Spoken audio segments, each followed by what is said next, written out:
thanks for coming out. I'm just kind of curious. I know you mentioned the ICE speaker who came in and got protested out, but Yes. what are your what's your particular stance on the way we handle undocumented immigrants in this country? Because I'm aware that they aren't U.S. citizens, they don't have constitutional rights, but they are still people, and we should treat them with respect, and they have human dignity. So what are your thoughts on that? Okay, so let me start from this premise. My view on immigration is almost entirely libertarian if there were no welfare state.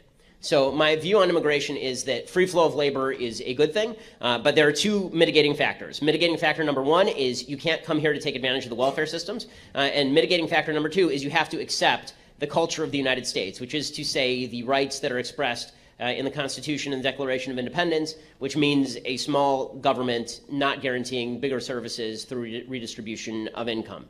But you know, that we don't have to, people come here to work, we don't have to give them the vote either. I mean, as long as you're coming here and not committing a crime and you just want to work, I don't really see that as being a particularly big problem. As far as people who are undocumented and violating the law to be here, the biggest problem as I see it is, again, twofold. One is taking advantage of the welfare system, and there is a net cost for people who are coming here illegally because they take advantage of the education system, for example. They take advantage of state systems. It's still forbidden to get federal welfare, but there are state systems in California where I live. There are tremendous state support systems for undocumented immigrants, illegal immigrants. And so here's my view. The government has every right to decide who comes in the country and who doesn't come into the country. That is true for new immigrants. It's true for people who are already here. If you come here and we feel that you're a net benefit to the citizens of the United States, you're coming in here and you are going to work hard and fly right, and you're going to be a great addition to the United States. You respect our view of human nature and of government, and you just want to be part of this great mission, then more power to you. Come on in. The same thing holds true for undocumented immigrants. Just because you've been here for 10 years, if you've been relying on welfare, then I think you ought to go. If you are not a net benefit to the United States, you ought to go. A citizenry gets to say who gets to join and who doesn't get to join. And you know, if that means that there's a father and a mother, and the father is a bad addition, but the mother is a good addition, then they're going to have to make a family decision as to where they live, just like we would have to in any other family situation. But it seems weird to me that the government can go through 150 million tax forms every year, but the government doesn't have the power to go through 11 million applications from illegal immigrants, interview people, and decide who's going to add to the country economically and culturally and who's going to detract. So in other words, do it on an individual level. The big problem is that you have people on both sides who don't want to do it on an individual level. They want to say, okay, all illegal, I don't use undocumented because that's a euphemism, all illegal immigrants out. Okay, I think that that's silly. There are people who are illegal immigrants who have been here working hard and doing the right things, but there are lots of people who haven't. And people on the left who say everybody should stay because they've been here and they're just like us. Well, not everybody is just like us, and we should take that into account. My question was more or less, what is the reason why there's such a disproportionate amount of single mothers in the African-American poverty, like in that realm of? Because, okay, so the real reason that there's a lot of single motherhood in the black community is because single motherhood has increased tremendously across all communities.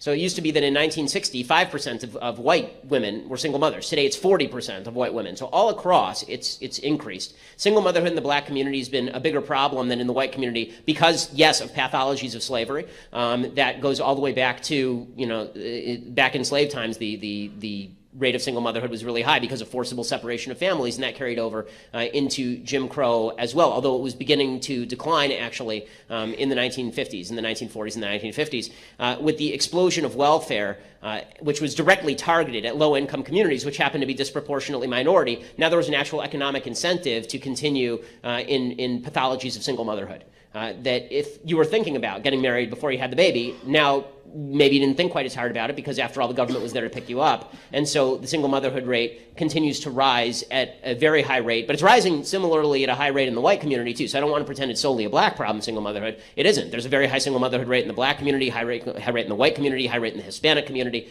That's mainly because of the sexual revolution and the ideas from the left that a child doesn't need a mother and a father, and that there's some sort of inherent virtue that attends to being a single mother, which is really an irritating thing. There's a lot more virtue that attends to being a responsible mother, marrying dad, and then there being two parents there to help raise the kid. It's a source of never-ending annoyance to me that the way the popular culture treats disparate situations is that my wife, who's responsible enough to get married, wait a few years, have a job, have kids, that in the heroism pantheon, she is secondary to the girl who decided to get pregnant out of wedlock at 19 and live in poverty. Like, that just doesn't make any sense. Good decisions should be rewarded by society. Those mistakes cannot be unmade by society just by handing people checks, because all that does is prolong the pathology. So what you really do have to do is help as you have to have family members that help you out. You have to have a social network that helps you out, and that's going to be rebuilt over a course of time. There's no immediate solution. I'm not going to pretend that I have an immediate turnkey solution for a single mom who made a lot of mistakes, is living in poverty, and now I'm going to turn her into a millionaire overnight. I can't do that. The government can't do that. No one can do that. The government can't take my money and give it to her and make her wealthy. The government can't take your money and give it to her and make her responsible. Okay, the fact is that individual decisions matter.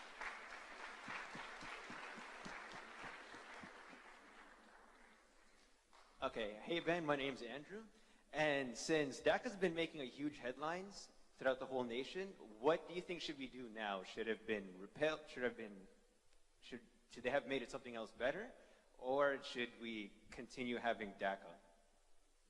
I'm sorry, what was the DACA. Oh, DACA.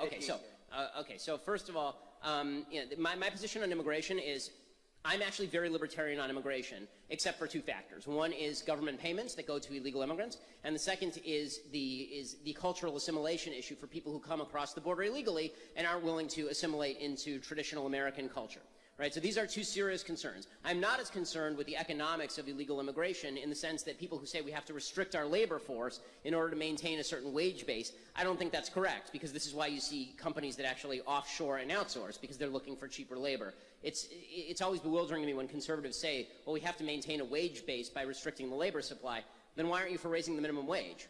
That does exactly the same thing. It restricts the labor supply and raises the wage base. So as far as DACA goes, my view on DACA is that people who are here illegally, whether they were born here or whether they were brought here as small children or not, should be assessed on a one-by-one judgment. So I am not in favor of the blanket swath amnesty for millions of people based on how long they've been here. I'm in favor of looking at people one-on-one and saying, okay, this person's in college and looks like they're going to have a career and hasn't been taking welfare dollars. This person looks like they're a good American, or they want to be a good American. Put them in the back of the line on a pathway to legalization. But if you're here, you've taken welfare dollars, you're not going to school, you're not bettering yourself, you're not going to be a productive part of American society, you haven't imbibed basic American cultural hallmarks, you do that, you should go. I have the exact same standard for people who are currently here illegally as the people who want to enter legally. I have the same exact standard, except if you're here illegally, you go to the back of the line, you wait behind the people who came here legally. Yes. All right. Thanks for answering the question. Special shout out to my friend Corey.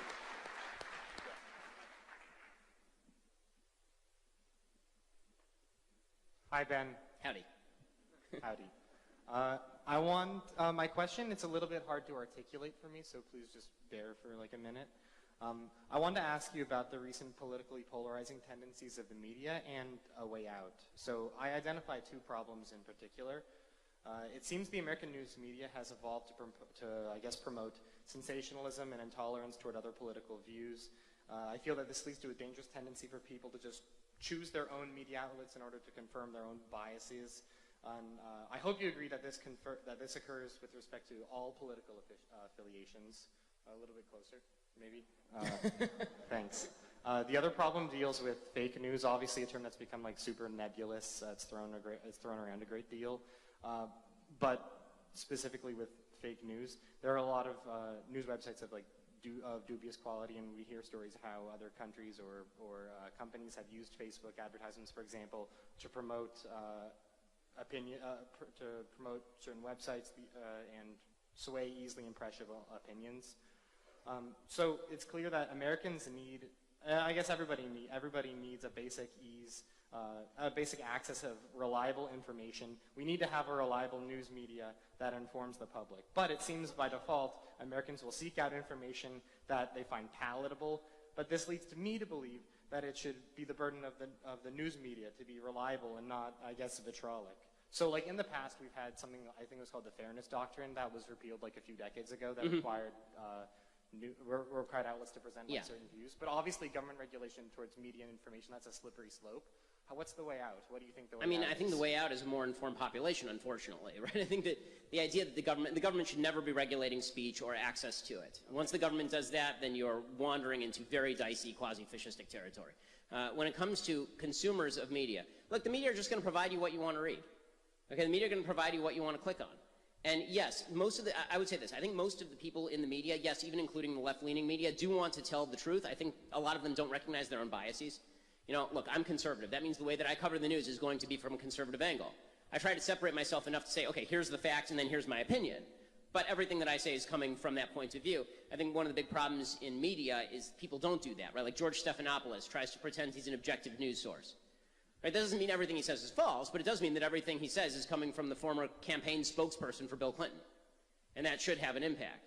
So that means it's up to us to look at a variety of news sources. I recommend this all the time, right? Don't just listen to my podcast, go listen to Pod Save America. Don't just read Daily Wire, go over and check out Huffington Post. Make sure that you're reading a variety of news sources. If you actually want to tell what the facts are, the best way to do it is to read two opposing websites or two opposing outlets, and think of them as lines that intersect at one point, and the point at which they intersect is the factual point. And whatever those two stories have in common, you can take that as probably the grain of truth in the story. Am I allowed a brief follow-up? Okay. So I guess I understand your emphasis on self-reliance, but evidently, to the extent that you believe that one believes in the efficiency of free markets, evidently people tend to move to confirm their own biases, and that's not occurring. Well, I mean, I think that's why the founders relied on the idea that we were going to have a civically educated public. I mean, in the end, you're going to have to trust the people one way or another. I don't trust the government to regulate what the people see. I trust the government less to regulate what the people see than I do the people to educate themselves. And this one falls under the heading of, as Winston Churchill said, democracy is the worst system except for all the others. Right? Unfortunately, there's no way out of this box. People are going to have to inform themselves better. And yes, of course, people have a tendency toward confirmation bias. But that's why it's your job, if you know about confirmation bias, to suggest to people that maybe they should stop